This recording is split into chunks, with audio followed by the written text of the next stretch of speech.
Next on Backstage Dodgers, Oh, there's one. bullpen coach Chuck Crim enjoys a morning away from the ballpark.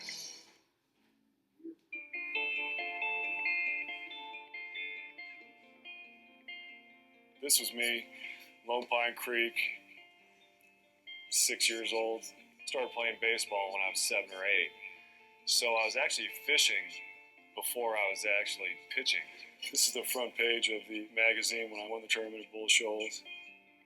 The voice, the inflection, belong to an angler, a fisherman who has a day job as the bullpen coach of the Dodgers. Fishing, Chuck Crim's other lifelong pursuit. I caught this big bass right here that ended up weighing 14.2 out of the Castaic Lagoon. Caught it on a 6-pound test on a 6-inch worm, and it's a fish of a lifetime, really. The room in his Arizona home is filled with trophies and memories from ballparks and lakes, all reminders of the journey, the nights away, the miles in between.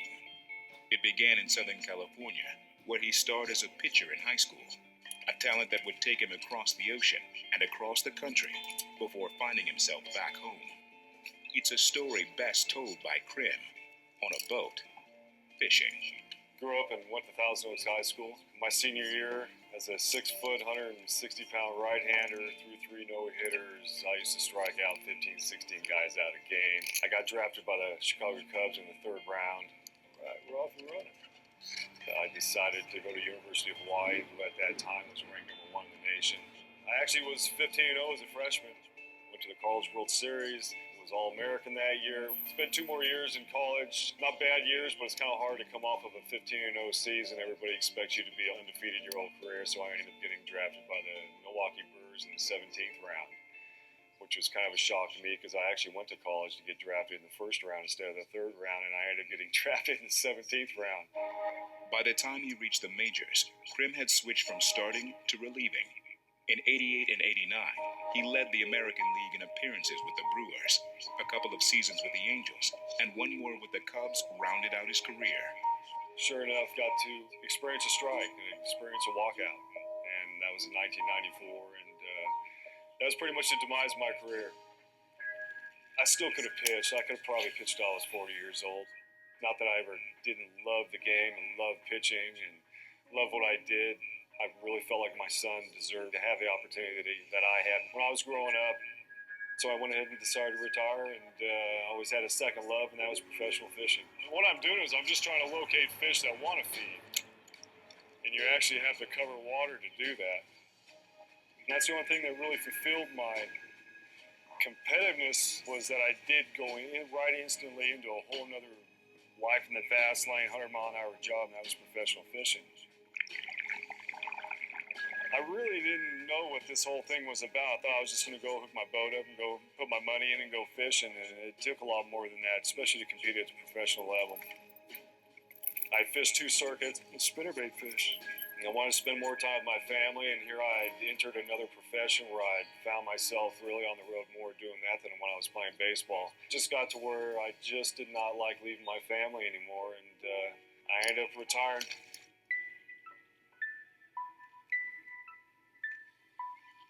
All you do is go out and fish and find them, and they'll tell you what they want, and they're kind of like hitters, man. They'll tell you what they want after a while, what they want to eat, and you go from there with them.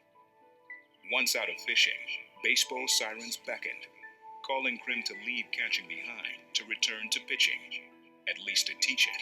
I scouted for 3 years. Gosh, I felt like a truck driver for 3 years. It's something that I'd never, but I tell you what, I learned a lot. I learned a lot of the language. I learned a whole different aspect of the game. For my 3rd year, I finally called Logan and said, "Hey, Logan, I want to coach you. I'd like to go to Ogden and try this thing out." I really enjoyed myself being able to enter these guys into professional baseball and kind of start them on their way. Right. My pitching staff did well enough to where halfway through that season, I got a phone call that said, "We'd like you to be a full-time pitching coach." And it was a long road as far as trying to get where I was at. And it's very heartfelt. You know, I was born in Van Nuys. I grew up in Southern California. The Dodgers were my team. I love baseball. I love pitching. I love every part of it, and it was something for me. It was an awakening that hey, I could do this, and I could still stay in baseball and still enjoy what I love. Putting a Dodger uniform on, dream come true for me. As Backstage Dodgers continues, Crim's Chargers attempt to preserve a Dodgers lead.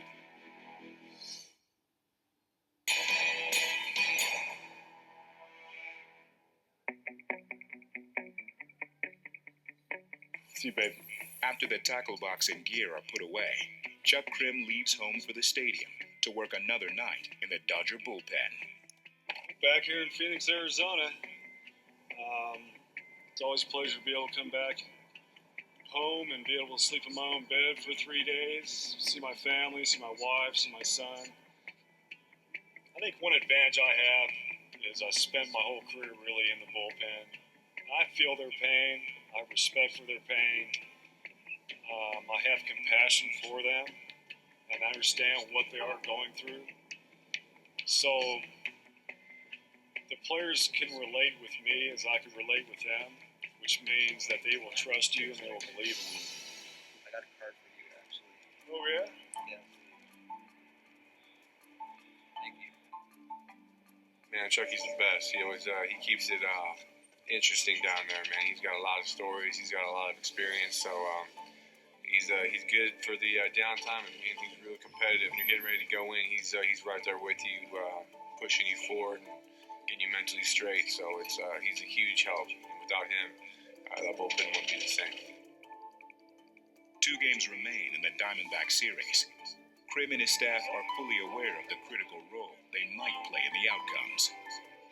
Right now, I have 8 guys in my bullpen. Normally during the season, it's about 7 guys. My job is to take care of those 7 guys. I'll go over everybody. I'll have a right-handed plan and a left-handed plan of attack against our opponents. We do that the first game of every series that we're going to play for the rest of the year, and have a game plan to get every single bat we face out.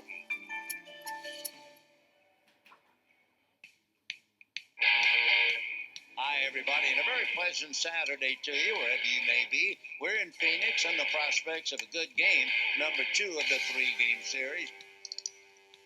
Looking to open the season with his 3rd straight win, Zach Greinke gets the start. The pitch of the plate taken. They're going to look at first swing, says Bob Tishner, and down goes Prado.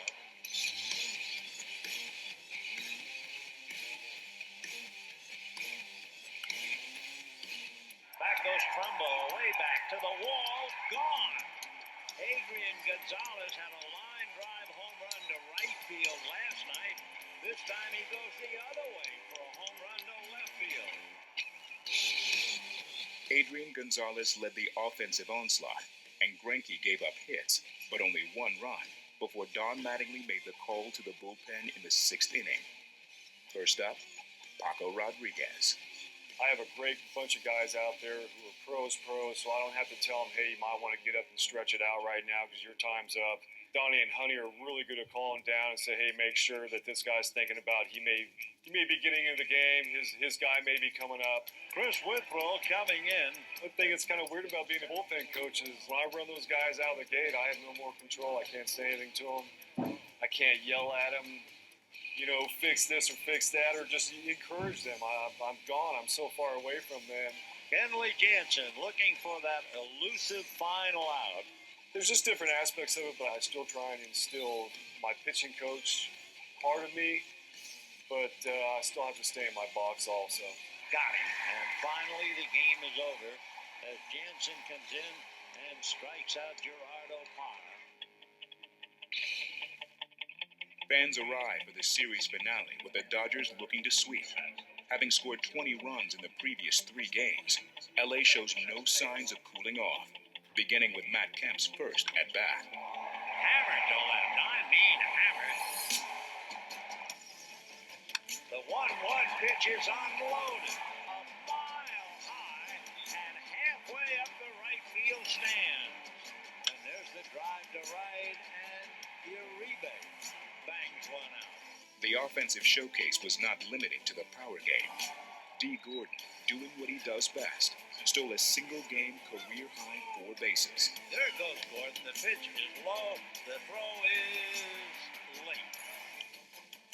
Despite the attack, Arizona stayed in the fight, forcing Crim to dig deep into his bullpen, erasing one batter at a time. We like the term sniper guy, so I've got Paco getting ready to sniper one lefty, and then we may have to have JP come in and sniper another lefty that's 5 right-handed bats away. Dodger bullpen, J.P. Howell begins to warm up. I don't like to bang a guy really hard on mechanics when he's getting ready to get loose. This guy's getting ready to get loose to go get a big league hitter out in a big league game. Rodriguez, Wright, Howell, Perez, all of them made the walk to the mound. But for the second straight game, the ultimate out was up to Kenley Jansen. Jansen is asked to be the 6th pitcher today and close it up. I'm going to try and be the best bullpen coach I can be, and hopefully, help our bullpen and help the Dodgers, win a World Series. 2-2. Check swing. They're going to look. Swing, and that's the ball game. Like the tackle box, the broom that completed the sweep will be put away as the Dodgers leave for San Francisco. Sweep!